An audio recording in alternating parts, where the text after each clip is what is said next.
Allie, if I have a low credit score, is that going to affect my interest rate? How does it vary So there? interest rate, credit score, down payment, all those things factor into every part of your loan. So, if you have a lower score, there might be a different loan program that we can look at that maybe your score is lower, maybe it's higher. It really just depends on what loan program you're trying to do with your score. So, a lower score on a conventional loan is probably going to have a little bit higher rate.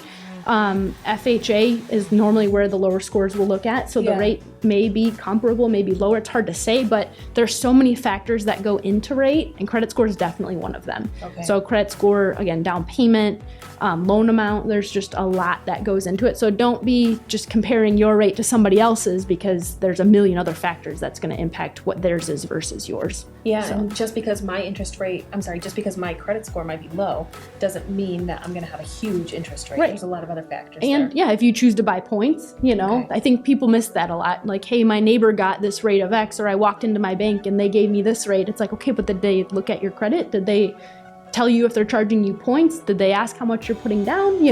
So again, on wherever you see rates advertised, look down below. There's always a disclosure that says based on, usually it's like a 740 score with 20% down at this loan amount is this rate that we're advertising. So it's never just like, hey, this rate is for everyone today, Yeah. There's so much misinformation out there that people you need to read and do some digging on it for sure.